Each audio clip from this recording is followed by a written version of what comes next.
Sampah di Indonesia menjadi masalah yang sangat serius.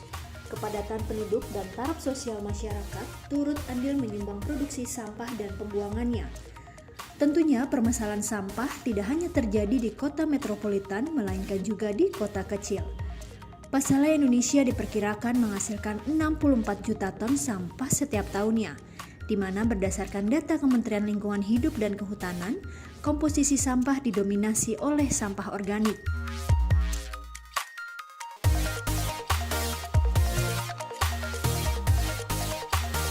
Berbagai cara dilakukan untuk menuju Indonesia bersih. Banyak komunitas pencinta lingkungan secara swadaya mengampanyekan pembuangan sampah pada tempatnya hingga pengelolaan sampah secara bijak dan bertanggung jawab. Pemerintah juga tengah menggalangkan gerakan Indonesia Bersih di sejumlah daerah. Gerakan ini merupakan bagian dari gerakan revolusi mental dengan menitik beratkan kepedulian masyarakat untuk mengurangi sampah dari diri sendiri.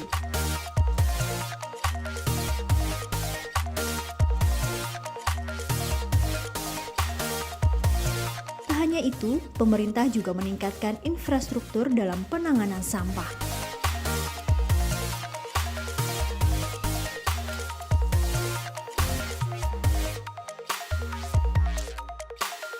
Melalui Kementerian Pekerjaan Umum dan Perumahan Rakyat (PUPR) telah melakukan sejumlah revitalisasi tempat pembuangan akhir sampah atau TPAS di berbagai daerah.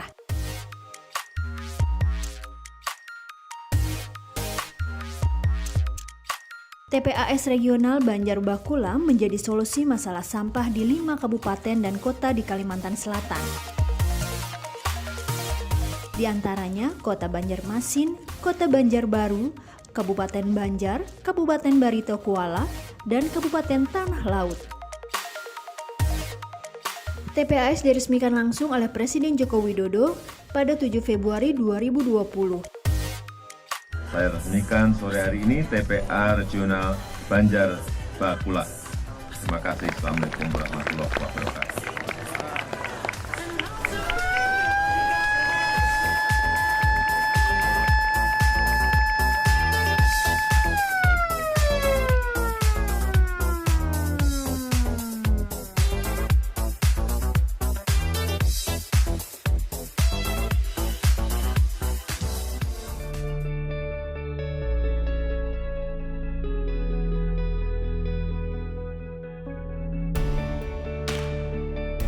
Diharapkan TPA ini dapat menjadi role model untuk provinsi lain di Indonesia.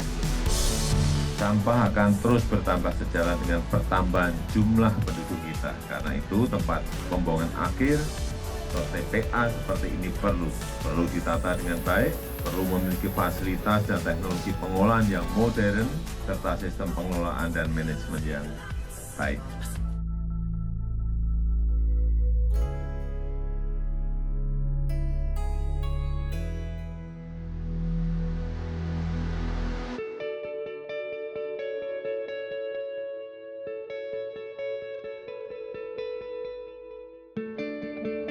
TPAS Regional Banjar Bakula dibangun sejak 2017 dan mulai beroperasi pada Desember 2019 dengan menghabiskan anggaran sebesar 149 miliar rupiah.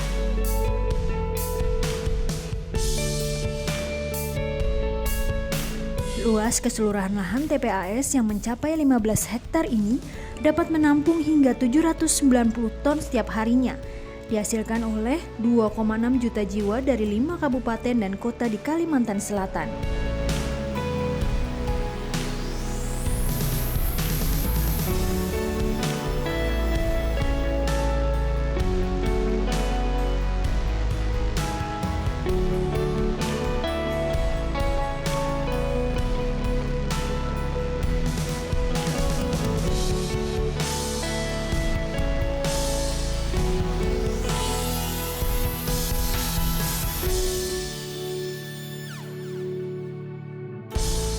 TPAS ini dilengkapi 4 sel landfill dengan luas total 8 hektar. Masa manfaat setiap sel TPA diharapkan bisa digunakan selama 10 tahun.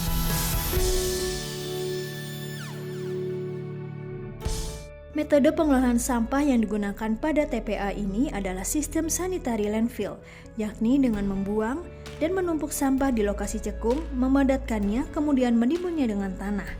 Sampah yang masuk ke tanah merupakan sampah sisa atau 30% dari sampah awal yang telah dipilah.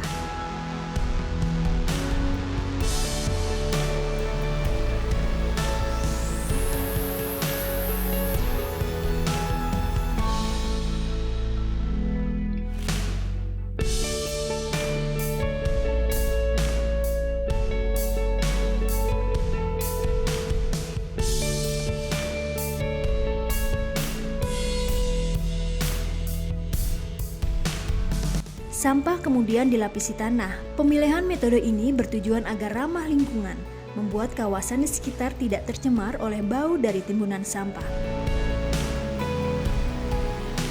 Selain itu, TPAS ini juga dilengkapi teknologi pengolahan air lindi berkapasitas 1,5 liter per detik.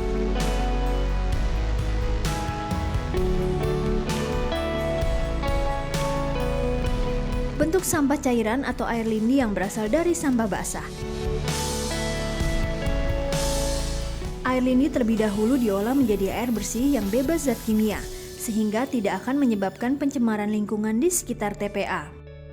Untuk meningkatkan kapasitas pengelolaan sampah, Kementerian PUPR juga memberikan bantuan alat berat kepada pemerintah Provinsi Kalimantan Selatan, berupa 1 unit eskavator dan 1 unit loader. Untuk pengelolaan, TPAS akan dilakukan oleh unit pengelola teknis di bawah pemerintahan provinsi. Demi kelancaran akses keluar masuk truk pengangkut sampah, pemerintah provinsi tengah menyelesaikan perbaikan dan pelebaran jalan akses. Pembangunan TPA Sampah Regional Banjarbakula menjadi bukti nyata dukungan Kementerian PUPR melalui Ditjen Cipta Karya kepada pemerintah daerah dalam menjawab masalah sampah.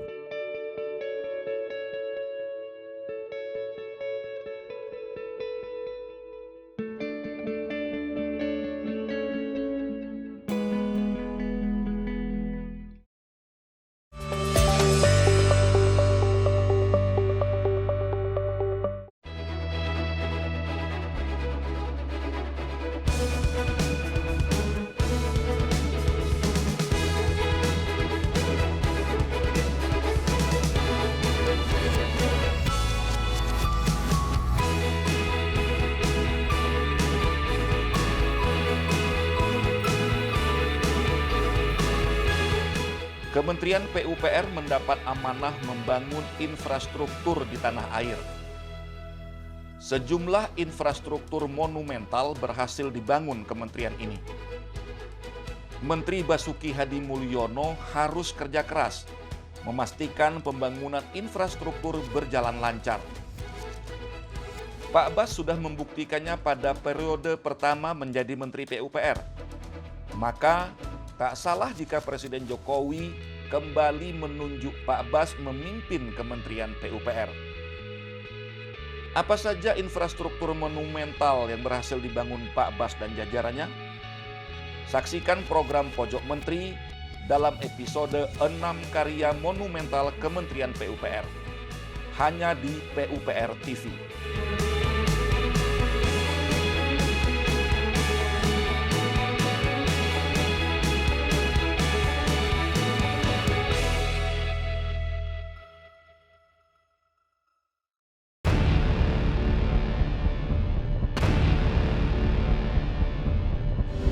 Besar yang kita letakkan di monumen ini bukanlah pekerjaan satu generasi.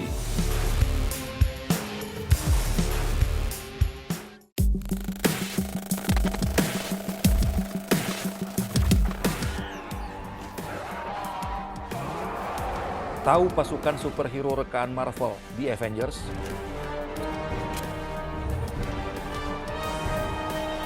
Tahu musuh bebuyutan pasukan Avengers bernama Thanos?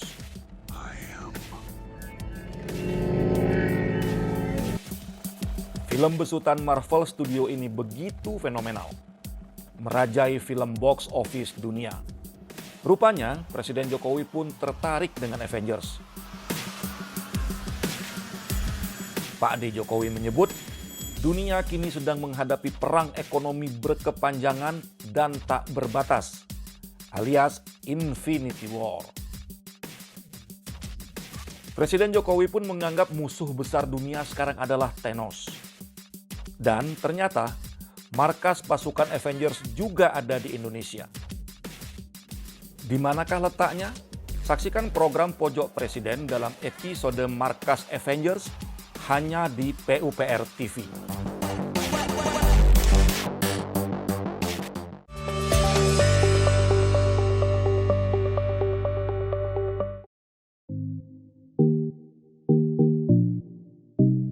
Pulau Dewata Bali selalu menyuguhkan keindahan alam yang mempesona, serta adat budaya yang sakral.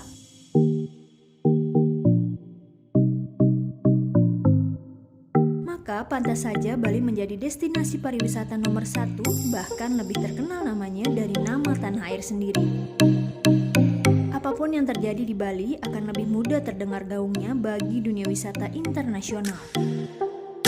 Masalah yang paling disoroti adalah sampah. Tak hanya dari masyarakat Bali, penyumbang sampah juga datang dari para wisatawan. Tak heran jika sampah mewarnai sejumlah tempat wisata.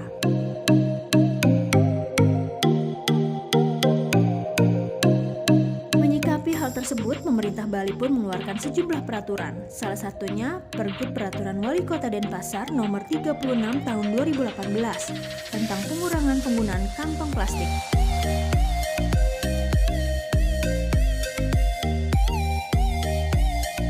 Mulai 1 Januari 2019, tingkat pasar tradisional, pasar swalayan, restoran dan tempat usaha kegiatan lainnya sudah tidak menggunakan kantong plastik sekali pakai, yang biasa digunakan untuk membawa belanjaan.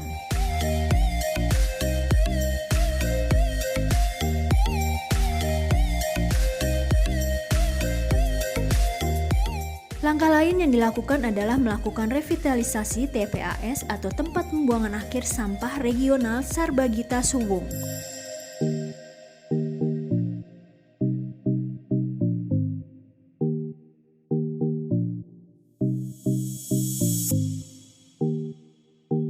Nantinya TPA ini akan melayani 4 kabupaten dan kota di Pulau Dewata, di antaranya Denpasar, Badung, Gianyar, dan Tabanan. Revitalisasi dimulai sejak 2017 hingga 2019 lalu. Program revitalisasi di TPA ini ditujukan untuk meningkatkan umur layanan TPA, pembangunan ruang terbuka hijau pada lahan yang sudah penuh, serta mendukung pembangunan pembangkit listrik tenaga sampah atau PLTAS.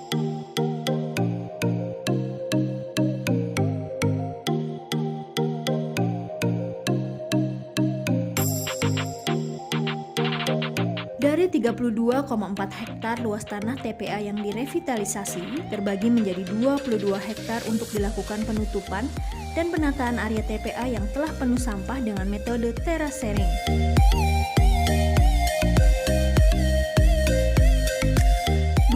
Hektar lahan ini rencananya akan dijadikan sebagai ekopark atau taman hutan rakyat, yakni dihijaukan dengan konsep terasering level 3 yang dilengkapi dengan pedestrian dan jogging track.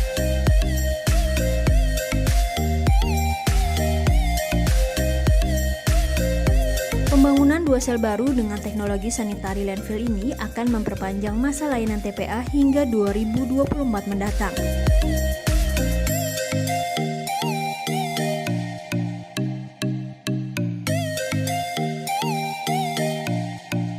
Proses revitalisasi TPA Sarbagita Bali ini dikerjakan oleh PT Waskita Karya dan PT Akronim dengan nilai anggaran mencapai 250 miliar rupiah. Setiap harinya sampah yang masuk di TPA Sarbagita Bali mencapai 1.430 ton sampah. Dikarenakan daya tampung yang terbatas, timbunan sampah mencapai 15 hingga 25 meter.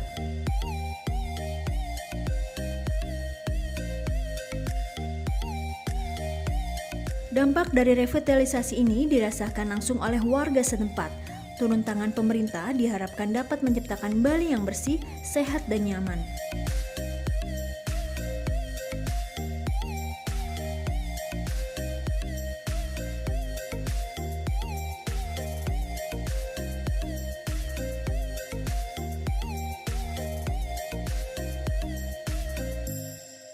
Dan dari kami, dari masyarakat sangat-sangat mendukung dengan kegiatan revitalisasi ini karena kami dari masyarakat sudah menunggu sekian puluh tahun rencana ini karena masyarakat kami berkeinginan lingkungannya bersih, lingkungannya yang nyaman. Mudah-mudahan harapan dari masyarakat ini bisa diwujudkan dari pihak Kementerian PUPR.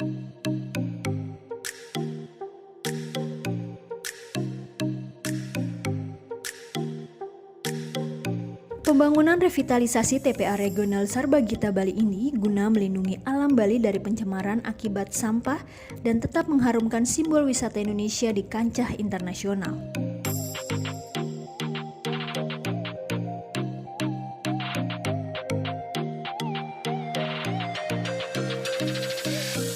Saya resmikan TPA Sampah Manggar dan bendungan instalasi pengolahan air di titik pagi hari ini.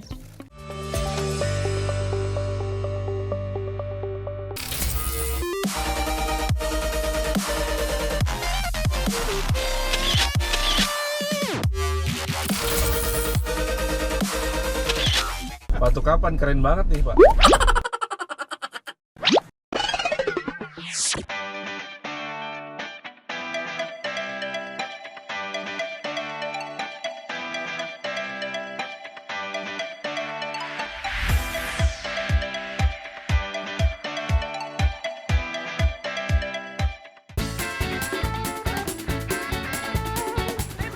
Ayo, Mau kemana?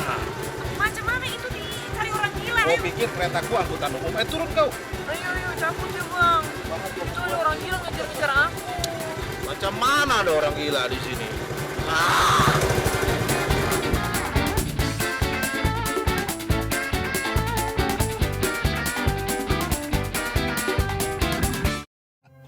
Meski terlihat kasar di luar, rata-rata orang Batak tulus dan senang bantu orang.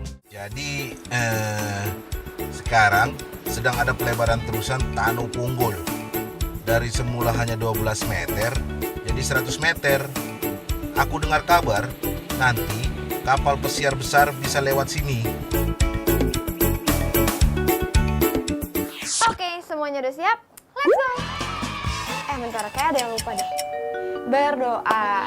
Gue ingetin lagi ke kalian semua, kemanapun kalian pergi, kalian harus berdoa. Oke? Amin.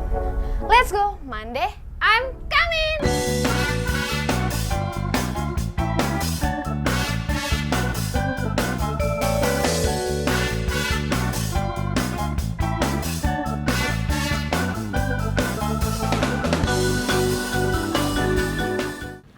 Udah sampai di Minangkabau akhirnya.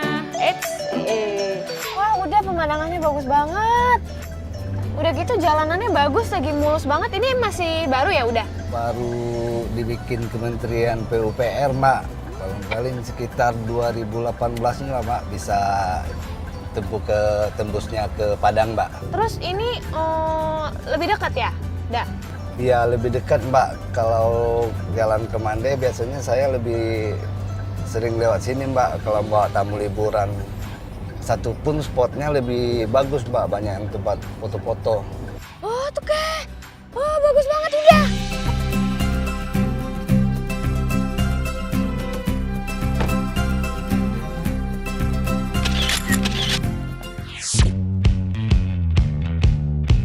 Pak, banyak orang yang masih sinis nih ya, kenapa di Jawa doang yang dibikin tol? Wilayah lain kok belum gitu, walau masih Jawa, Sumatera, sedangkan Kalimantan sebagian, Sulawesi. Sumatera itu enggak ada investasi swastanya, itu penugasan BUMN. Oke. Oh ya, Hutama Karya itu, Pak? Iya, itu penugasan, makanya ada dapat BUMN segala, menggunakan modal pemerintah. Batu Kapan keren banget nih, Pak. Kumisnya lebih panjang dari kayaknya kalah di kumisnya sama ini, Pak.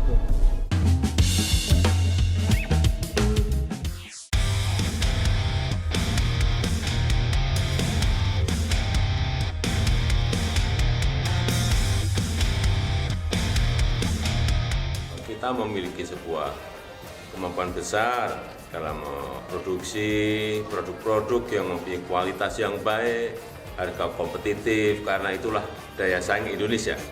Presiden Jokowi kerap bergaya santai. Sepatu sneakers misalnya menjadi pemandangan tak asing yang sering dilihat orang. Berjaket bomber juga menjadi salah satu gaya keseharian Pak D. Jokowi. Tak jarang pula, busana yang dikenakan Presiden Jokowi menjadi viral dan ditiru banyak orang. Boleh jadi semua demi kepraktisan. Dan itu juga menjadi ciri khas Presiden Jokowi yang tak terlalu hirau dengan penampilan. Bagi Pak D. Jokowi, yang penting adalah kerja, kerja, dan kerja. Mau tahu lebih jauh tentang gaya santuy Pak D. Jokowi? Saksikan program Pojok Presiden dalam episode Gaya Santuy Presiden Jokowi. Hanya di PUPR TV.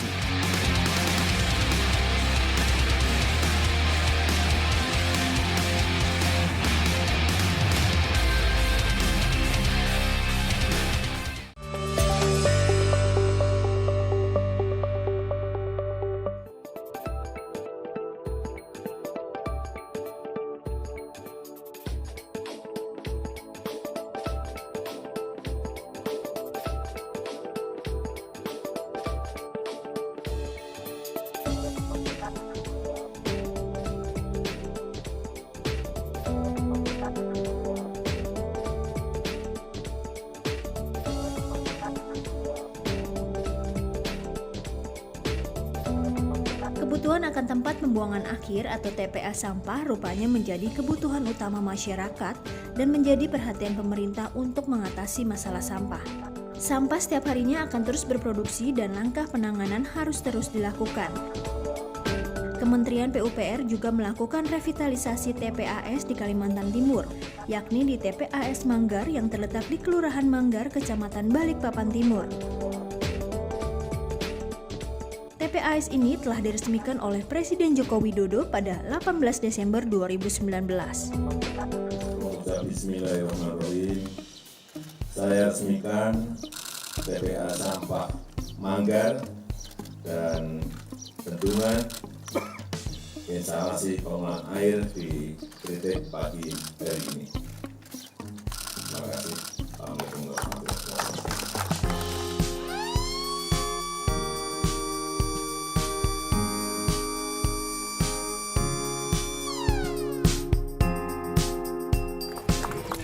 Hijau, tidak bau, bersih, dan pembangunan yang dilakukan sehingga tidak memakan biaya begitu banyak. Urusan sampah bukan urusan yang sulit, tapi saya kira Balikpapan sudah memiliki TPA akhir di Manggar ini.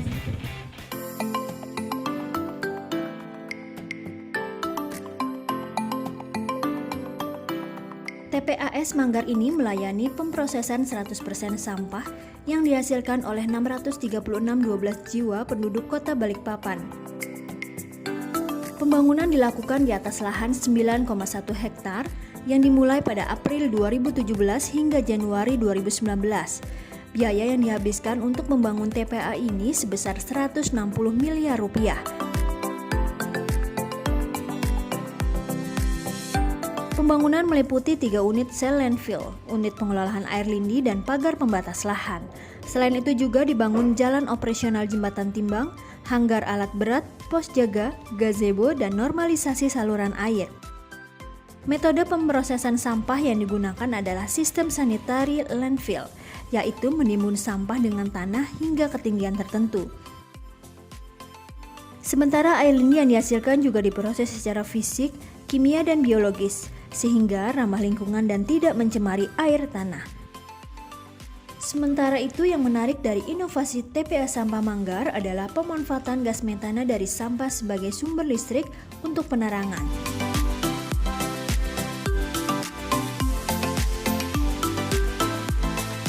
Tak hanya itu, gas metana ini juga dimanfaatkan menjadi bahan bakar alternatif kompor gas bagi 20 hingga 160 kepala keluarga di sekitar lokasi.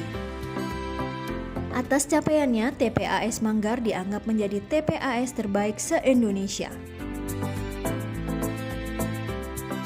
Dalam mengatasi masalah sampah, tak hanya berakhir pada TPAS saja. Pemerintah Indonesia dengan pemerintahan Denmark akan bekerja sama dalam mengolah sampah, namun lebih ramah lahan. Hal ini dilakukan dengan metode teknologi Refuse Dry Full atau RDF dengan nilai investasi mencapai 90 miliar rupiah. RDF merupakan hasil olahan sampah dengan nilai kalor dan spesifikasi tertentu dan dapat dijadikan sebagai bahan alternatif pengganti batu bara.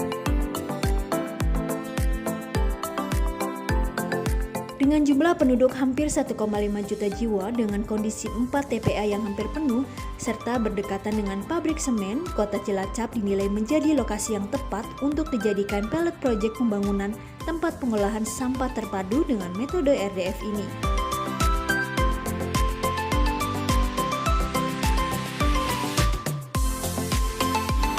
Karena kita selama ini dengan sistem konvensional ya, pertama, selain dia dengan biaya yang sama tingginya, tetapi dengan sistem konvensional kita masih diwarisi dengan sampah yang menumpuk-numpuk, sehingga duit kita habis, sampah kita masih ada. Sedangkan dengan RDF kita dengan biaya yang cenderung lebih murah, tetapi sampah kita habis, bahkan dia punya nilai ekonomi untuk alternatif bahan bakar di pabrik semen. Kalau di sini di Cilacap kita pakai SBI.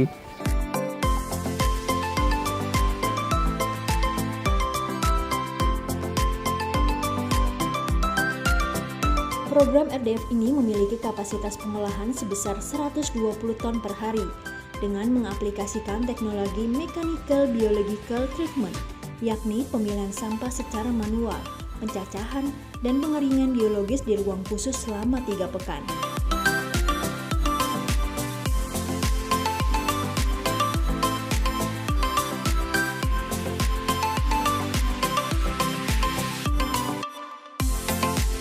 Produk RDF yang telah memenuhi spesifikasi nanti akan dibawa ke pabrik semen untuk dijadikan bahan bakar alternatif mengganti batu bara.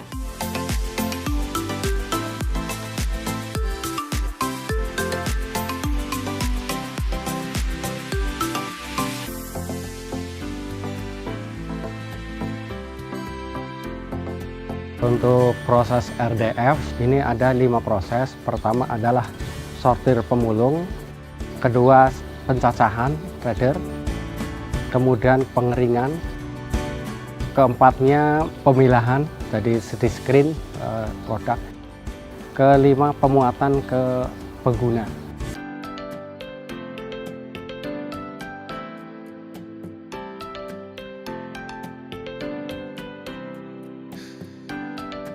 Segala upaya telah dilakukan pemerintah dalam menangani masalah sampah di Indonesia. Meski solusi terus digalangkan oleh pemerintah terkait penanganan sampah, namun tetap diperlukan peran aktif masyarakat, yakni perubahan perilaku dan pola pikir masyarakat sebagai penghasil utama sampah. Harus mulai meminimalisasi produksi sampah demi terwujudnya lingkungan yang sehat dan nyaman.